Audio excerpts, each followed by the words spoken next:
Podcast Network Asia.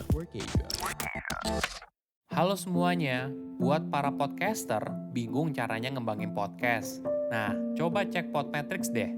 Jadi, Podmetrics adalah platform yang bisa membantu kamu mulai dari ngeliat performa podcast kamu, nentuin berapa harga red card-nya, hingga monetisasi konten dengan merek yang cocok. Bukan cuma itu, Podmetrics juga bisa membantu kamu untuk mendapatkan inspirasi dalam buat iklan dari contoh yang sudah ada. Yang paling terbaru, Podmetrics juga punya fitur Pod Earnings dengan berbagai metode pembayaran. Jadi, memudahkan banget untuk mendapatkan penghasilan dari Podmetrics. Tunggu apa lagi? Yuk daftar Podmetrics, masukkan kode referralnya melalui link yang ada di deskripsi ya.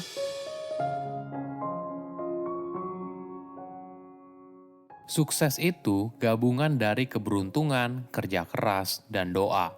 Halo semuanya, nama saya Michael. Selamat datang di channel saya, Sikutu Buku. Kali ini saya akan bahas kisah inspiratif dari Shahid Khan, miliarder Amerika Serikat yang awalnya hanya tukang cuci piring. Kisahnya sangat menginspirasi karena mengubah mimpi menjadi kenyataan. Shahid tidak pernah menyangka kalau dirinya bisa menjadi orang terkaya di Amerika Serikat yang berasal dari keturunan Pakistan. Dia selalu memanfaatkan setiap peluang yang muncul dan beradaptasi dengan lingkungannya. Sebelum kita mulai, buat kalian yang mau support channel ini agar terus berkarya, caranya gampang banget.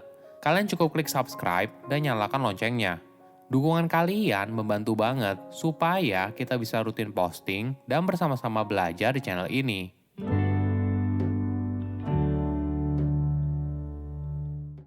Shahid Khan lahir pada tahun 1950 di Pakistan dan berasal dari keluarga kelas menengah. Ayahnya merupakan pemilik toko di bidang konstruksi dan ibunya adalah seorang profesor matematika di sebuah universitas. Shahid bisa saja hidup makmur bersama keluarganya di Pakistan.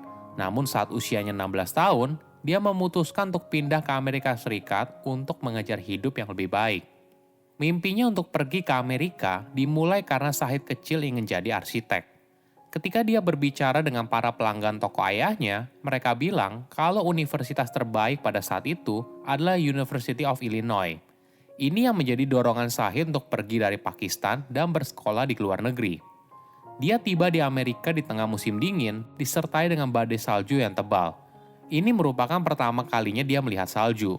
Saat itu, asramanya belum dibuka, hingga akhirnya Shahid berhasil menemukan sebuah kamar seharga $2 atau setara dengan Rp28.000. Dia kaget melihat harga kamar yang cukup mahal di Amerika jika dibandingkan dengan hidupnya di Pakistan. Kondisi ini lalu membuat dia memutar otak.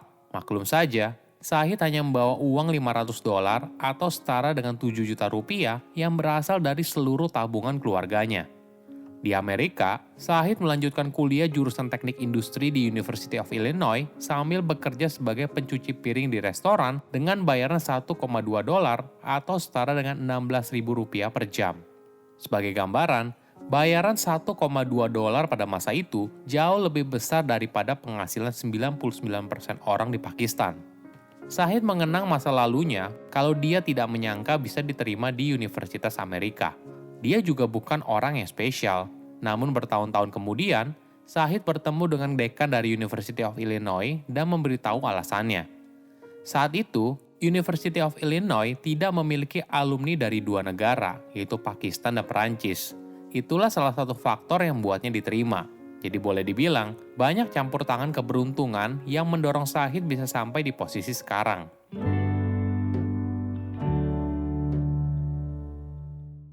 Sebulan sebelum berusia 21 tahun, Shahid lulus dengan gelar Bachelor of Science di bidang teknik industri.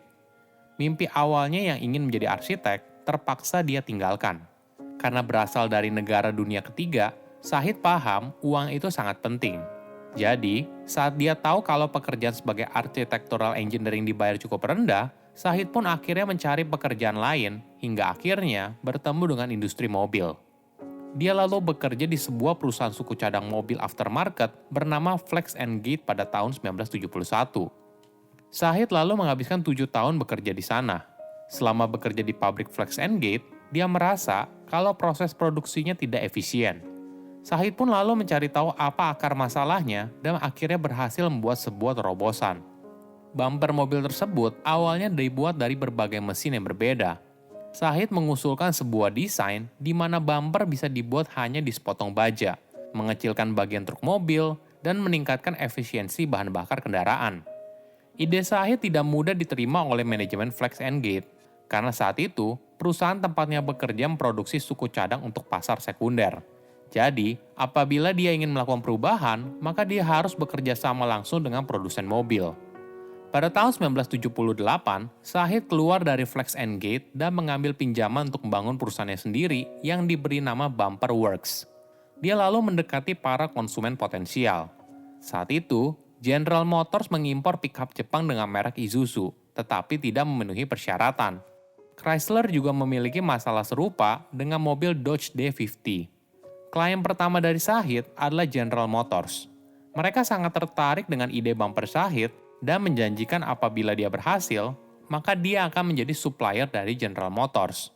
Ternyata berhasil. Hal ini sangat menggembirakan. Namun sayangnya, ada masalah yang muncul.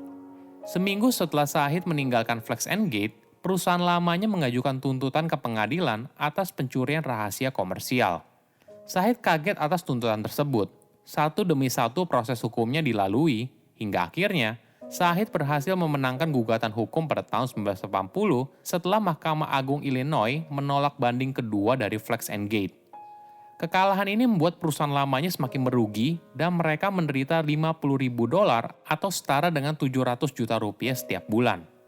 Shahid lalu memanfaatkan momen ini untuk membeli perusahaan lamanya. Pada tahun 1980, Shahid berhasil membeli Flex and Gate dan secara bertahap perusahaan tersebut tumbuh menjadi pemasok utama bumper mobil untuk beberapa produsen mobil besar seperti Ford, General Motors, dan Chrysler. Saat perusahaannya baru berusia setahun, ada masalah yang muncul. Salah satu kliennya yaitu General Motors memutuskan untuk bekerja sama dengan perusahaan yang lain karena perusahaan miliknya tidak bisa memenuhi pesanan yang besar. Shahid pun memakluminya karena tentu saja saat itu dirinya tidak mampu memenuhi pesanan dari 200 menjadi 40.000 bumper per hari. Klien satu-satunya telah pergi dan Shahid harus memutar otak untuk mencari klien potensial berikutnya.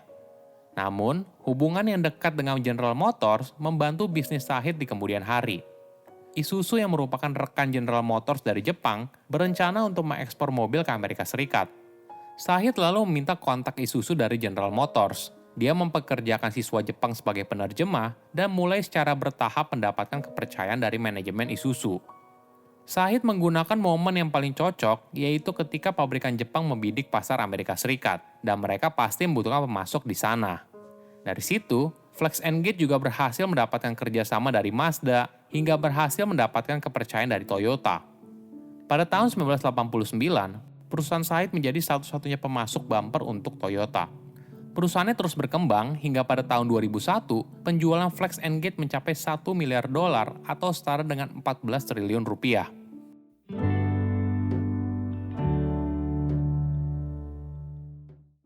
Tantangan bisnis lain muncul saat tahun 2008. Saat itu, Amerika Serikat sedang mengalami krisis keuangan yang dahsyat. Perusahaannya boleh dibilang cukup besar dan memiliki 17.000 karyawan. Kondisi ini membuat Shahid harus bergerak cepat agar perusahaannya tidak bangkrut. Dia terpaksa harus menutup beberapa pabriknya, merumahkan ribuan karyawan, dan menjaga arus kas agar tetap sehat. Maklum saja, bisnis Shahid banyak bergantung pada hutang dari bank dan dia harus menjaga agar keuangannya tetap stabil. Dampak krisis ekonomi ternyata sangat besar bagi industri otomotif. Shahid bercerita, dari yang awalnya ada 19 perusahaan besar yang merupakan pesaingnya, setelah krisis ekonomi tahun 2008, hanya tersisa 2 perusahaan miliknya dan 1 kompetitor. Ini menandakan betapa dahsyatnya sebuah krisis. Shahid bercerita, dalam kondisi krisis, uang cash merupakan hal yang sangat penting untuk menjaga perusahaan agar tidak bangkrut. Di sisi lain, dia juga harus terus memutar otak agar menciptakan inovasi terbaru. Sukses yang dia miliki sekarang berkat kemampuannya dalam menciptakan ide brilian. Pada tahun 2011, dunia olahraga dikagetkan saat klub football yang bernama Jacksonville Jaguars dibeli oleh Shahid seharga $770 juta atau setara dengan 10,7 triliun rupiah. Sebelum pembelian tersebut, tidak ada yang tahu siapa Shahid. Namun, sejak saat itu, namanya langsung dikenal di mana-mana karena Shahid merupakan etnis minoritas pertama yang menjadi pemilik klub di NFL sepanjang sejarah. Sekarang, Shahid merupakan orang terkaya di Amerika Serikat yang berasal dari keturunan Pakistan. Menurut Forbes, kekayaan Shahid mencapai 8,8 miliar dolar atau setara dengan 123 triliun rupiah. Kamu harus melihat hidup dari dua sisi, positif dan negatif. Akan selalu ada hal positif di setiap kejadian buruk yang kamu hadapi. Silakan komen di kolom komentar pelajaran apa yang kalian dapat ketika tahu informasi ini. Selain itu, komen juga mau tahu informasi apa lagi yang saya review di video berikutnya. Saya undur diri, jangan lupa follow podcast Sikutu Buku. Bye-bye.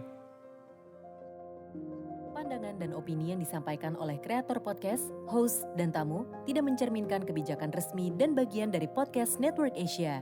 Setiap konten yang disampaikan mereka di dalam podcast adalah opini mereka sendiri dan tidak bermaksud untuk merugikan agama, grup etnik, perkumpulan, organisasi, perusahaan, perorangan, atau siapapun dan apapun.